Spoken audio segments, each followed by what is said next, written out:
Surprise gift. நான் ஒன்னு எடுத்துக்கிறேன். நானும் ஒன்னு எடுத்துக்கிறேன். அப்ப இந்த நெக்ஸ்ட் செட்? இந்த நெக்ஸ்ட் செட் எனக்கு தான். வெயிட் பண்ணுங்க, யாருக்குன்னு நான் முடிவு பண்றேன். யாரு டைரக்டரா? இவர் டிஃபரண்டால முடிவு பண்ணுவாரு. ரெண்டு பேரும் ஆளுக்கு ஒரு gift எடுத்துக்கோங்க. யாருக்கு காஸ்ட்லியான gift கிடைக்குதோ அவங்களுக்கு தான் இந்த நெக்ஸ்ட் செட். காஸ்ட்லியான கிஃப்டா?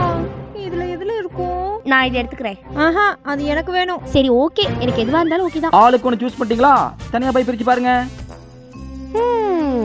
காஸ்ட்லி கிஃப்டா? ரெண்டும் ஒரே மாதிரி தானே இருக்கு. ஏதாவது ட்விஸ்ட் வச்சிருப்பாரு. இந்த பாக்ஸ்க்குள்ளே டெடி பேர் தான் இருக்கு, அந்த பாக்ஸ்க்குள்ளே டெடி பேர் தான் இருக்கும். என்ன சஸ்பென்ஸா இருக்கும்? பிரிச்சுட்டேன். உள்ள ஒரே ஒரு டெடி பேர் தான் இருந்துச்சு. அப்போ இந்த நெக்ஸ்ட் செட் எனக்கு தானே? ரோஷினி வரட்டும் பாப்போம். உனக்கும் டெடி பேர் தானா?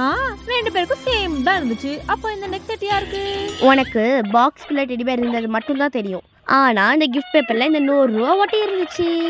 அப்போ ஏன் கிஃப்ட் பேப்பர்ல தள்ளி நான் போய் பார்க்கறேன். ஏன் கிஃப்ட் கவர்ல ஒண்ணுமே இல்ல. ஏன் கிஃப்ட் கவர்ல மட்டும் ஏன் காசு வைக்கல? அவர் காசு வச்சிருந்தார், நீங்க தான் கவனிக்கல. ஃபிளாஷ்பேக். 100 ரூபா இருக்கு. அப்ப அக்காவோட கிஃப்ட் பேப்பர்ல பாப்போம். இதுலயும் 100 ரூபா இருக்கு. இதோ உங்களுடைய 100 ரூபா. அப்ப இந்த நெக்ஸ்ட் செட் எனக்கு தானே? ஆமா, உனக்கு தான்.